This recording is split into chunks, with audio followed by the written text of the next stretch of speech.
नमस्कार साथियों, नमस्कार प्यारे बच्चों। आज के वीडियो में हम नेशनल अचीवमेंट सर्वे एग्जाम 2024 के लिए राज्य शिक्षा केंद्र द्वारा जारी समय सारणी के अनुसार कक्षा 6 के लिए 12वें सप्ताह में विषय गणित के स्क्रीन पर दिए गए 10 महत्वपूर्ण प्रश्नों को सॉल्व करेंगे। तो चलिए स्टार्ट करते हैं आज का हमारा सब्जेक्ट और सॉल्व करते हैं 12वें सप्ताह के गणित के ये 10 इंपोर्टेंट क्वेश्चंस। 12वें सप्ताह के मैथमेटिक्स में क्वेश्चन नंबर 80 जो कि 5th क्लास से है, इसे सम्मिलित किया गया है और यह बहुत ही मोस्ट आईएमपी प्रश्न है और हो सकता है कि आपके 2024 नेट के एग्जाम में यह पूछा भी आपसे जाए। दिए गए नेट से यहाँ पर एक चित्र दिखाई दे रहा है आपको, इसे कह रहे हैं नेट। नेट से बनने वाली त्रिआयामी से मतलब है कि 3D आकार कौन सा है। इस नेट से बनने वाला 3D आकार कौन सा होगा आपको यह बताना है। 3 डायमेंशन त्रिभुज होगा, वृत्त होगा या शंकु होगा या फिर पतंग होगा। तो यहाँ पर आपको थोड़ा सा बेसिकली इसे समझना होगा कि यहाँ पर इसका आंसर तो मैं आपको दिखा देता हूँ, शंकु आएगा। लेकिन कैसे आएगा? शंकु की जो आकृति होती है वह इस प्रकार की आकृति आपकी शंकु कहलाती है। ठीक है, यह आपकी आकृति शंकु है। अब इससे इसका क्या संबंध है? इसका इस प्रकार से संबंध है कि नीचे की तरफ जो है यह गोल है, नीचे की तरफ इस प्रकार से गोल है और यहाँ पर पूरा कवर्ड है यह आसपास से। तो कवर्ड है तो नीचे गोल है, तो ये वाला जो है ये पूरा गोल यहाँ पर आ गया और यही गोला यहाँ पर है और यह त्रिभुजाकार ऊपर की तरफ दिया गया है। और यहाँ पर एक त्रिभुज और बना देते हैं आपके लिए, तो यह वाला पार्ट इसका यह वाला पार्ट है। तो इन दोनों से मिलकर जो बनेगा वह बनेगा शंकु। तो इस प्रकार से क्वेश्चन नंबर 80 कंप्लीट होता है। अब क्वेश्चन नंबर 93 क्वेश्चन नंबर 93 है, 1 सेंटीमीटर भुजा वाले वर्गाकार डाक टिकट का क्षेत्रफल कितना होगा। आपको यहाँ पर जो बेसिक समझ होना चाहिए वह यह है कि वर्गाकार आकृति कैसी होती है। यदि इतना आपको पता है तो इसका आंसर आप 2 सेकंड में ही दे देंगे। हम पहले वर्गाकार आकृति को प्रॉपर समझते हैं कि इसकी क्या क्या विशेषताएं होती है। तो इस प्रकार की कोई आकृति है, इसे हम कहते हैं वर्ग, और इसके जैसी कोई वस्तु है तब हम उसे कहेंगे वर्गाकार वस्तु। तो इस प्रकार की आकृति ही आपकी वर्गाकार आकृति कहलाती है। अब वर्ग की एक विशेषता होती है कि इसकी जो लंबाई होती है और इसकी जो चौड़ाई होती है वो दोनों आपस में बराबर होती है, या हम ये कह सकते हैं कि इसकी चारों भुजाएं आपस में, 4 भुजाएं 4 साइड आपको दिखाई दे रही होगी, 1 2 3 4, चारों साइड इसकी बराबर बराबर होती है। आप यदि इसको लंबाई कहें, इसको चौड़ाई कहें, तो ये लंबाई चौड़ाई आपस में सब बराबर होती है, या ये कह सकते हैं कि आप चारों भुजाएं इसके आपस में बराबर होती है। तो चारों भुजाएं जिसकी बराबर है और उसका क्षेत्रफल क्या होगा, तो एरिया निकालने के लिए आपके पास एक बेसिक फार्मूला है क्षेत्रफल निकालने का कि लंबाई गुणित चौड़ाई। मैंने इसीलिए यहाँ पर लंबाई गुणित चौड़ाई लंबाई और चौड़ाई का यूज किया है। तो यहाँ पर लेंथ और विड्थ दोनों एक जैसी है, लंबाई चौड़ाई एक जैसी है, बराबर है। तो a गुणित a, यदि एक भुजा इसकी a है तो यह भी a होगी, यह भी a होगी और यह भी a होगी। तो यहाँ पर हो जाएगा a की घात 2। अब यहाँ पर कह रहा है कि 1 सेंटीमीटर, इस a की वैल्यू कितनी है? a की वैल्यू 1 का गुणा 1 में किया तो 1 की घात 2, मतलब ये हो गया आपका 1 ही। 1 का गुणा 1 में करेंगे तो 1 ही आएगा, 1 वर्ग सेंटीमीटर इसका क्षेत्रफल आ जाएगा। तो यहाँ पर सही आंसर आपका ए वाला हो जाएगा। आपको सिर्फ इतना ही ध्यान रखना है कि वर्ग शब्द जहां पर आया वहां पर उसकी चारों भुजाएं आपस में बराबर होगी। ठीक है, अब क्वेश्चन नंबर 115। क्वेश्चन नंबर 115 यह भी एक मोस्ट आईएमपी क्वेश्चन है और पैटर्न आधारित क्वेश्चन होने के कारण इसकी इंपॉर्टेंस बढ़ जाती है। तो आपसे पैटर्न आधारित क्वेश्चन 1 से 2 जरूर पूछे जाएंगे। यहाँ पर एक पैटर्न फॉलो हो रहा है, एज हेड के बाद बी वाई आया और उसके बाद सी एक्स आया, तो अगला स्टेप क्या आएगा। अब इस क्वेश्चन को इस प्रकार से भी लिखा जा सकता है, इस प्रकार से भी आ सकता है। एज हेड के बाद वह लिख दे आपका बी वाई और उसके बाद लिख दे सी एक्स और यहाँ पर फिल इन द ब्लैंक्स कर दे कि यहाँ पर अगला पद क्या आएगा। तो कई प्रकार से कई वेरिएशन में यह क्वेश्चन पूछा जा सकता है, लेकिन यह पैटर्न आधारित क्वेश्चन है, इतना आपको समझना चाहिए। यहाँ पर ए के बाद बी है, यहाँ पर सी है, तो यहाँ पर आपका नेक्स्ट टर्म क्या आएगा, नेक्स्ट टर्म फाइनली यहाँ पर डी आएगा। अब इसके बाद यहाँ पर जेड है, यहाँ पर वाई है, यहाँ पर एक्स है, मतलब उल्टी एबीसीडी यहाँ से स्टार्ट हो रही है। ये आपके अल्फाबेट का पहला लेटर और ये लास्ट लेटर, तो यहाँ फर्स्ट से और यहाँ लास्ट से, फिर उसके बाद वाला ए के बाद वाला बी और जेड से उधर से यहाँ से आप इस प्रकार से स्टार्ट करते हैं A B C D E और इस प्रकार से आगे बढ़ते हैं। तो यहाँ पर आपका डब्ल्यू एक्स वाई जेड, तो यहाँ पर आपका जेड आ गया, यहाँ पर वाई आ गया, यहाँ पर एक्स आ गया, तो यहाँ पर क्या आएगा, यहाँ पर आ जाएगा डब्ल्यू। तो इस प्रकार से आपका यहाँ पर सही आंसर हो जाएगा डी वाला, डी डब्ल्यू।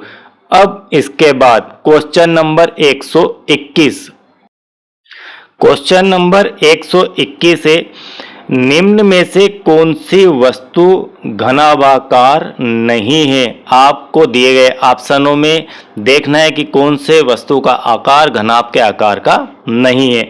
यदि आपको घनाभ का आकार पता हो तो आप इस क्वेश्चन को बड़ी ही आसानी से कर देंगे। यहाँ पर बेसिकली बात समझने की यह है कि यह आकृति आपकी कहलाती है आयात। मैं इस बात को कई बार आपसे रिपीट कर चुका हूँ, लेकिन हर बार क्वेश्चन आता है और हर बार मैं आपको अगेन रिपीट करता हूँ। यह आकृति आपकी होती है आयात। आयात का अर्थ है कि इसका क्षेत्रफल निकलेगा, इसका क्या निकलेगा, एरिया निकलेगा। इस प्रकार की कोई फलक है, मान लीजिए आपके पास पुष्ठा है, इस प्रकार के पुष्ठे के आप 6 भाग ले लें।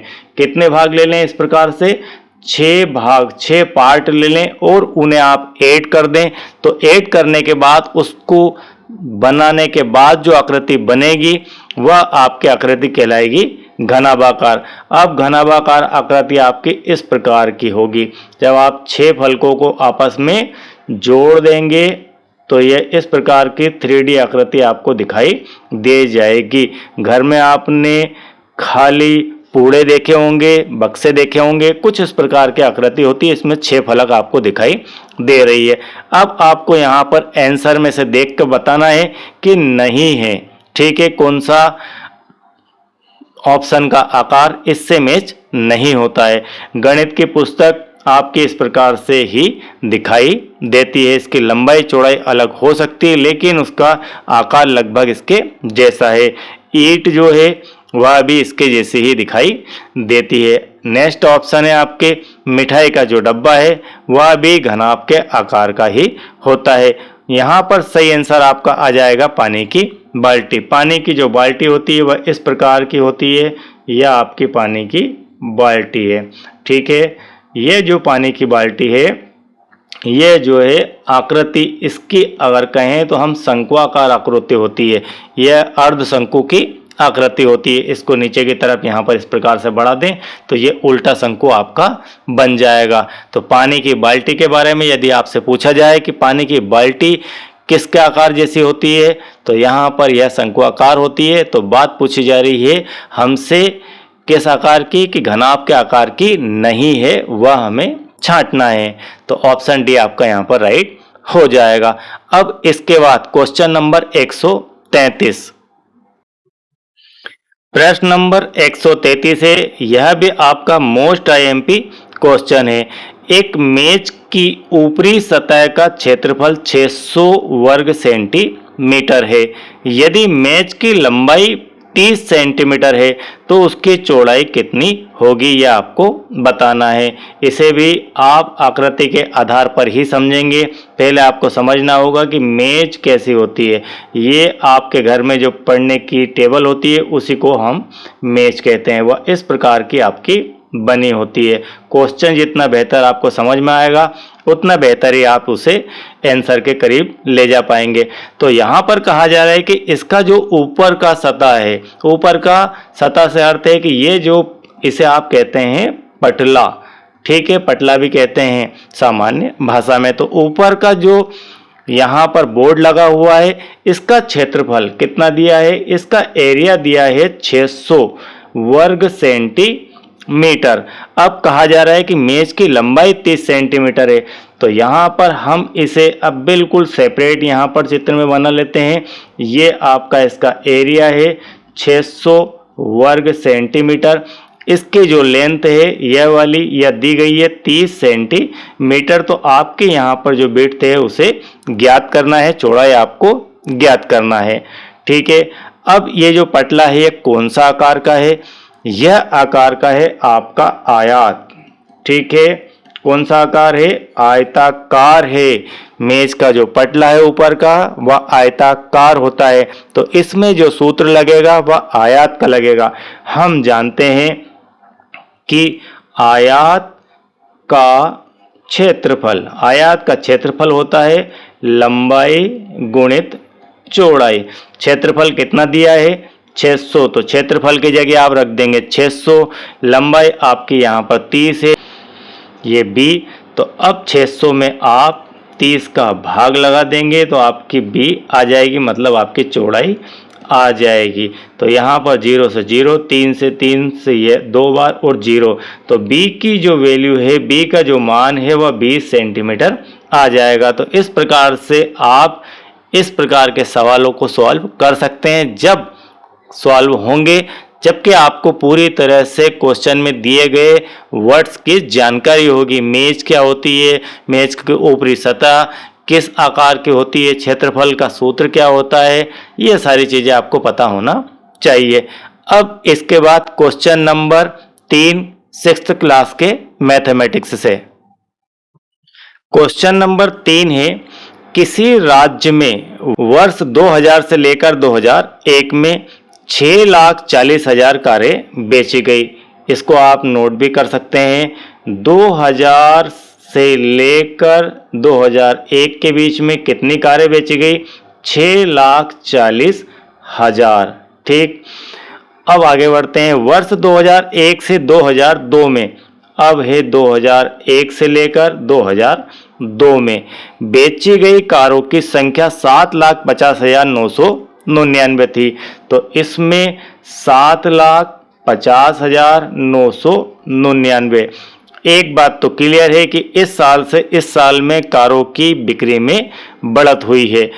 अब वर्ष 2001 से 2002 में कितनी अधिक कारें बेची गई, यहाँ से यह कितना ज़्यादा है डाटा आपको यह बताना है। तो यह फाइंड करने के लिए आप 2001 से 2 वर्ष में जो कारें बेची गई उन कारों में से 6,40,000 की संख्या को घटा देंगे। तो 7,50,999 से 6,40,000 को आप कर देंगे माइनस। तो यहाँ पर ये 999 वैसा का वैसा और यहाँ पर आपका 110 आ जाएगा। तो 1,10,999 ये आपका फाइनली आंसर आ जाएगा।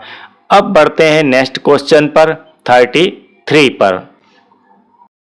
तो इसका सही आंसर आ जाएगा आपका 1,10,999 जो कि सी ऑप्शन में दिया गया है। अब आपका नेक्स्ट क्वेश्चन 33 नंबर का। क्वेश्चन नंबर 33 यह भी एक मोस्ट आईएमपी क्वेश्चन है और हो सकता है कि 2024 ओलंपियाड और नेक्स्ट के एग्जाम में आपसे पूछा भी जाए। दो संख्याएं जिनमें केवल एक ही सार्वगुणनखंड हो, कॉमन फैक्टर हो, वह क्या कहलाती है। तो वह कहलाती है, यदि आपको परिभाषा पता है तो सहअभाज्य संख्या कहलाती है। अब कैसे, मैं इसको थोड़ा सा आपके एक्सप्लेन भी कर देता हूं। अब आपको यहां पर एक शब्द दिया गया है सार्वगुणनखंड। एक ही सार्वगुणनखंड, एक ही सार्वगुणनखंड से यहां पर अर्थ है कि सिर्फ एक ही होना चाहिए। एक एक एक, ओनली वन ही, आपका ओनली वन ही सार्वगुणनखंड कॉमन फैक्टर होना चाहिए। इसे एक एग्जाम्पल के माध्यम से हम समझते हैं तो बेहतर आपको समझ में बात आ जाएगी। यहां पर हम दो संख्याएं लेते हैं, एक ले ली हमने 4 और एक ले लेते हैं हम 5। इन दोनों के पहले हम निकालते हैं गुणनखंड। 4 के यदि आप गुणनखंड देखें तो क्या क्या आएंगे, 4 में किन किन संख्याओं का भाग जा सकता है, 1 का जा सकता है, 2 का जा सकता है और स्वयं 4 का जा सकता है। यदि हम 5 के गुणनखंड निकालें तो 1 का जा सकता है भाग इसमें और 5 का जा सकता है। अब यहाँ पर हमें देखना है कि दोनों के बीच में कॉमन गुणनखंड कौन सा है। तो दोनों के बीच में जो कॉमन संख्या है वह है 1। 1 दोनों के बीच का कॉमन फैक्टर है, इसलिए ये दोनों संख्याएं 4 और 5 ये दोनों जो है वह कहलाएगी सहअभाज्य संख्याएं। तो आपको एक शायद क्लियर हो चुका होगा। अब इसके बाद हम चलते हैं नेक्स्ट क्वेश्चन नंबर 49 पर। प्रश्न नंबर 49 है, घड़ी की घंटे वाली सुई कहाँ रुकेगी यदि वह आरंभ करे 7 बजे से और 2 ऋजुकोण घूम जाए, तब आपको बताना है कि वह कहाँ पर रुकेगी, कितने बजे जब वह रुकेगी तो कितने बजेंगे। इसे इस प्रकार से आपको समझना है। ये मान लीजिए आपकी घड़ी है, ठीक है, हमने घड़ी बना दी और इस घड़ी में यहाँ पर 12 का कांटा होता है, यहाँ पर 6, यहाँ पर 3, यहाँ पर 9, यह आपका 1, यह आपका यहाँ पर 2, 4, 5, 6, 7, 8, 9, 10, 11 और एक 12, ठीक है। अब 7 बजे की स्थिति, 7 बजे की स्थिति कौन सी सुई की बात कर रहे हैं, वो घंटे वाली। तो छोटी सुई आपके यहाँ पर है, ये 7 बजे है, ठीक है। तो आपकी सुई घंटे वाली यहाँ पर है और मिनट वाली और कहीं दौड़ रही होगी। तो यहाँ पर है और 2 ऋजुकोण घूम जाए। आपको ऋजुकोण की समझ होना चाहिए कि ऋजुकोण क्या होता है। ऋजुकोण मतलब 180 डिग्री का कोण। इस दिशा से आप इस दिशा में आ जाएं, इसका अर्थ है कि आप 180 डिग्री का एंगल घूम गए। तो यहाँ से घड़ी का कांटा यहाँ था, आप 180 डिग्री का एंगल यदि घूमते हैं, इसका अर्थ है कि आप कहाँ पर आ जाएंगे, आप पहुंच जाएंगे 1 पर। यहाँ से सीधा 1 पर और वापस से आप एक बार और घूम जाएंगे। एक बार आप यहाँ से इधर घूमे तो यहाँ चले गए और एक बार 180 डिग्री का एंगल और घूमे तो वापस यहीं पर आ जाएंगे। कुल मिलाकर 2 180 डिग्री का कोण घूमने के बाद, 2 ऋजु कोण घूमने के बाद आप वापस 7 पर ही आ जाएंगे। तो इस क्वेश्चन की बेसिक थीम यह है। अब चलते हैं नेक्स्ट क्वेश्चन नंबर 79 पर। क्वेश्चन नंबर 79 यह भी एक आईएमपी क्वेश्चन है। शर्मिला को सेबों की एक टोकरी का 4/9 भाग मिला। टोकरी में सेबों का कितना भाग शेष रहा यह आपको बताना है। हम इस क्वेश्चन को थोड़ा सा भिन्न के माध्यम से समझते हैं कि किस प्रकार से भिन्न के क्वेश्चन सॉल्व किए जाते हैं। यहाँ पर एक टोकरी है जिसके अंदर सेब है। यहाँ पर 1 2 3 4 5 6 7 8 और ये आपका एक पार्ट हो गया। 9 पार्ट मैंने यहाँ पर बनाए हैं। कितने भाग बनाए हैं? 9 भाग। तो यहाँ पर कुल सेब कितने हैं? कुल सेब यहाँ पर कितने हैं? शर्मिला को सेबों की एक टोकरी का 4/9 भाग। तो यहाँ पर ये इस प्रकार का क्वेश्चन है। इस क्वेश्चन को आपको भिन्न से रिलेट करना आना चाहिए। यह टोकरी है, इस टोकरी में क्या है? सेब है। तो सेब में से 4/9 भाग तो शर्मिला को मिला, तो टोकरी में शेष कितना भाग बचा? कुल मिलाकर यदि इस क्वेश्चन को आप भिन्न में कन्वर्ट करें तो 9 भाग हैं। 9 भाग में से 4 भाग भिन्न आपने यदि बेहतर समझी है, पुराने वीडियो देखे हैं, पिछले पार्ट देखे हैं, उसमें मैंने भिन्न आपको बहुत ही बढ़िया तरीके से क्लियर की हुई है। और यदि आप भिन्न को समझना चाहते हैं तो क्लास 5th का जो मैथमेटिक्स है ओलंपियाड का, वह मैंने पूरा कंप्लीट वहां पर करवा दिया है। तो पूरा सिक्वेंसली कंप्लीटेड है वो, तो वहां से आप देख लीजिए, उससे बहुत बेहतर तरीके से आपको भिन्न की समझ आ जाएगी। तो 9 में से 4 भाग, तो 1 2 3 4, ये 4 भाग शर्मिला को मिले। कुल मिला के 9 भागों में से 4 भाग मिले, तो ये हो गई आपके 4/9। तो शेष कितनी बची है? शेष बची 1 2 3 4 और 5। तो आपके 5/9 भाग आपके बच जाएंगे शेष। तो इस प्रकार से इस क्वेश्चन को बड़ी ही आसानी से आप आंसर तक पहुंचा सकते हैं। यह हो गया आपका 5/9। ज़्यादा आपको कुछ भी जोड़ घटाव की आवश्यकता नहीं है यदि आपको भिन्न की समझ है तो। अदरवाइज आप एक भाग लेंगे, उसमें 4/9 को घटाएंगे, तब आपका 5/9 आएगा। अब इसके बाद लेते हैं next question number 90। Question number 90 है, रशीद ने 36.75 रुपए में हिंदी की और 30.60 रुपए में अंग्रेजी की पुस्तक खरीदी। रशीद द्वारा खर्च किया गया कुल धन कितना है? यह क्वेश्चन आपका दशमलव के योग आधारित है। यदि आपको दशमलव की संख्याओं का योग करना आता है तो इसे आप तुरंत ही सॉल्व कर देंगे। यहाँ पर हिंदी की जो पुस्तक है उसकी क्या कीमत है? उसकी कीमत है 36 रुपये और 75 पैसे, या हम इसे कह सकते हैं कि 36.75 रुपीज़। इतना तो हिंदी का मूल्य है। और सेकंड जो पुस्तक है वह है आपकी इंग्लिश। इंग्लिश का जो मूल्य है वह है 30.60, 30 रुपये 60 पैसे। अब कहा जा रहा है कि इसमें कुल कितना धन खर्च हुआ, तो आप क्या करेंगे, इन दोनों का कर देंगे योग। यहाँ पर 5 और यहाँ पर दशमलव के नीचे दशमलव को रख के योग किया जाता है दशमलव की संख्याओं का। 6 और 6 12 और 1 13, तो यह हो गया आपका 3। आपका हासिल 1 6 और 1 हो गया 7, 3 और 3 6। तो यहाँ पर आपका सही आंसर हो जाएगा 67.35 रुपये। यह आपका सही आंसर हो जाएगा। आई होप कि यह पार्ट 12वें सप्ताह का गणित का आपको पूरी तरह से क्लियर समझ में आ गया होगा। और यदि आपने 12वें सप्ताह की हिंदी, विज्ञान और सामाजिक विज्ञान के पार्ट नहीं देखे हैं तो आपको वे प्लेलिस्ट में देखने को मिल जाएंगे, या फिर आपको प्लेलिस्ट की लिंक इस वीडियो के डिस्क्रिप्शन में सीम और नीचे की तरफ आपको दिखाई दे रहा होगा। वहां से आप नीचे जाएंगे तो वहां पर प्लेलिस्ट की लिंक भी दिखाई देगी, वहां से भी आप उसे वॉच कर सकते हैं। और यदि आप चैनल के साथ नए हैं, आप मुझे पहली बार देख रहे हैं, सुन रहे हैं, तो चैनल को सब्सक्राइब कीजिए। वीडियो बेहतर लगे तो जरूर एक लाइक कीजिए और सभी ग्रुप्स में मेरे शिक्षक साथी इसे शेयर कीजिए ताकि बच्चे अपने एग्जाम में बेहतर परफॉर्म मैथमेटिक्स और ओलंपियाड नेस के अंदर कर सकें। Thank you very much.